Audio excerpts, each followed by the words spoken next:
네, 안녕하세요. 아저스키입니다. 항상 이제 나라에서 어떤 떠들썩한 이슈가 있으면 그 이슈가 주식에 연관이 돼서 이 주식 값이 오르는 참 그런 기이한 현상들이 항상 발생을 합니다. 기대감 때문이죠. 이런 일이 터졌으니까 이 회사에서 이제 반사 이익, 수익을 얻을 것이다 라는 것을 이제 전제로 주가가 오르는 건데, 실제로는 주가가 그런 상황으로 해서 매출이 뭐 과하게 이제 뭐 반영이 돼서 오른다던가 그런 상황 없습니다. 예, 많은 경우에 없고 아주 적은 영향을 미치는 경우는 있죠.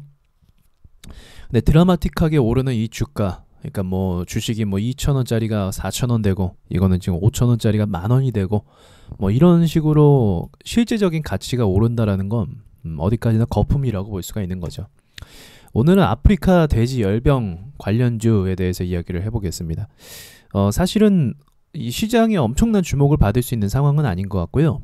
다만 이제 이번 추석 때 이 아프리카 돼지열병 관련돼서 특별 방역 대책 이런 부분이 이제 추진이 되고 뭐 시행이 될 것 같아요. 그래서 이 영향으로 동류값이 오르는 것은 시간 문제다라고 이제 평가를 또 내리고 있습니다. 그 말은 돼지고기 값이 오른다는 얘기죠.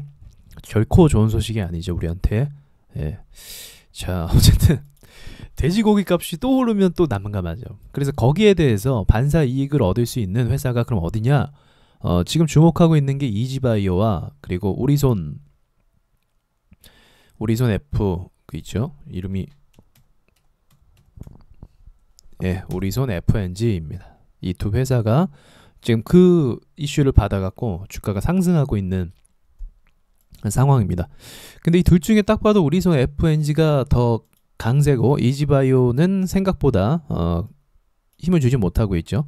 체리브로도 한번 볼게요. 체리브로도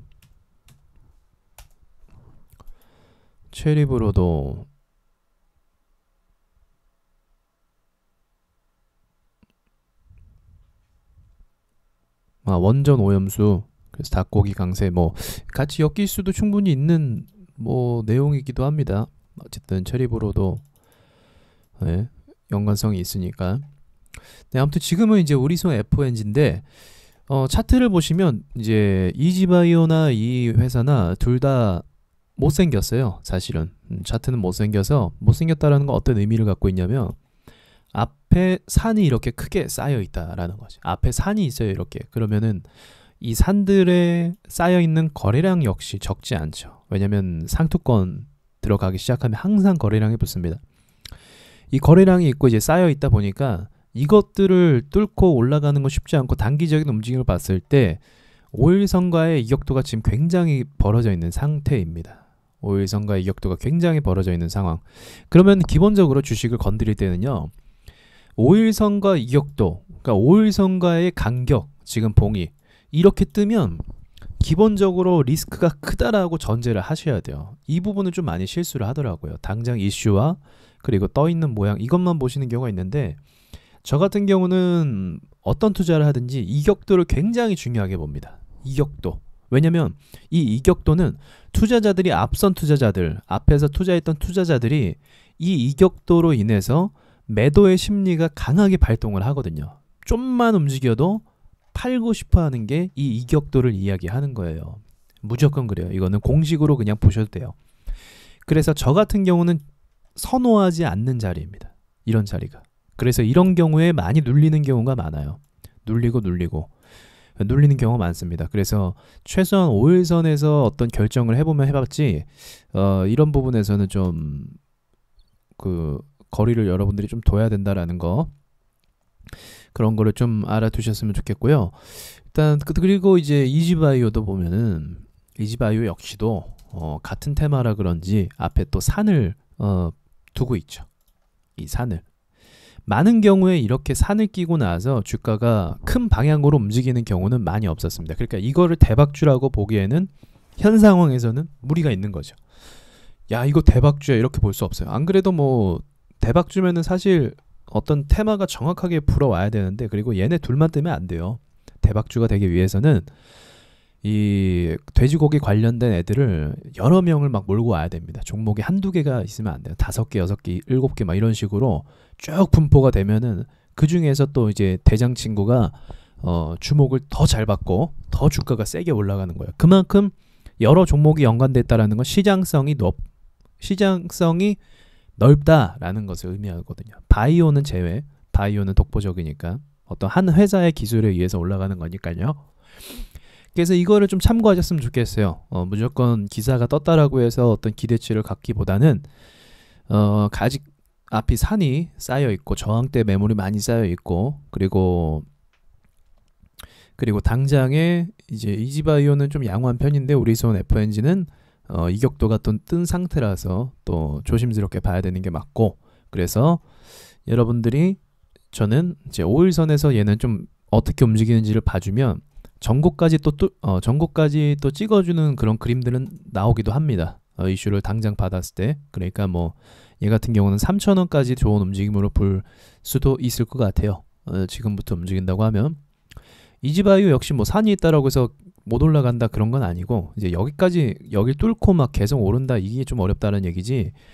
당장에 어떤 테마를 받으면 뭐 50% 또 뭐 60% 이 정도까지는 또 오르는 경향이 많이 있으니까 뭐 전고점 또 살짝 밑으로 요 정도까지 또 잡아보면서 움직임을 가질 수 있을 것 같아요.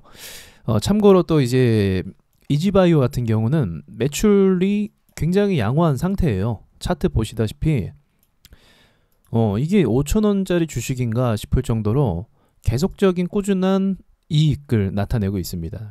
비교를 좀 해보면 이제 영업이익이 340억이다. 그러면 가져가는 이익은 200억 가까이 되죠. 그러면 버는 돈의 한 50% 이상은 순이익으로 쌓아놓고 있고, 더불어서 계속적으로 부채를 정리해 나가고 있기 때문에 현금 흐름에 있어서는 굉장히 좋은 회사라고 볼 수가 있죠. 그럼 이걸 통해서 또 가치를 평가해 보자고 한다면 현재 차트 자리는 조정을 받아서 밑으로 눌리고 있는 상황이기 때문에 매출이 계속 발생되는 한 회사의 가치가 보존될 수 있다는 걸 전제하기 때문에 이게 계속 밀릴 수는 없습니다.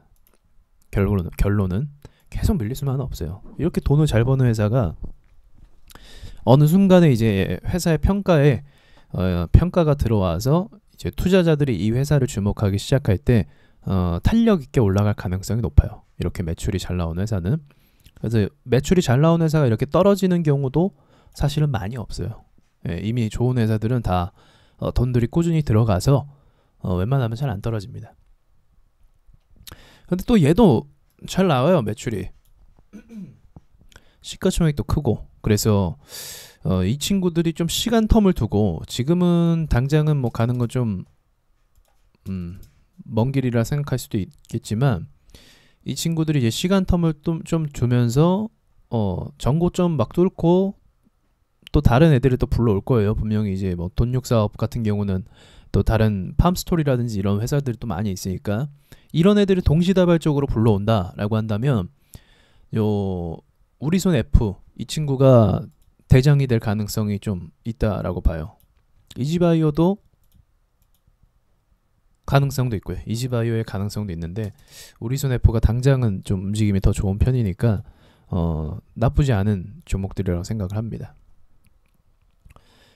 정리하자면 당장은 좀 조정받은 상태에서 움직임을 지켜봐야 될 것이고, 앞에 저항이 있다라는 전제로 했을 때 목표 가격을 높게 잡을 수는 없다라는 것이고, 하지만 향후를 봤을 때 이 회사들의 가치나 어떤 매출액을 봤을 때 향후 이 회사가 시장에서 주목받으면 큰 폭 상승으로 움직임을 가져갈 수 있을 가능성이 있다라는 것을 좀 전제할 수 있겠습니다. 자, 여기까지 좀 말씀드릴 수 있겠네요. 자, 주식을 체계적으로 좀 배우고 싶으신 분들은 저희가 운영하는 차트 읽는 사람들 카페에 오셔서 초보 강의부터 시작해서 지지저항 있잖아요. 지지저항이나 이런 초보 강의부터 시작해서 그 외에 자신에게 맞는 매매 기법을 배우시면서 공부하셨으면 좋겠습니다. 자, 이상 마치겠습니다.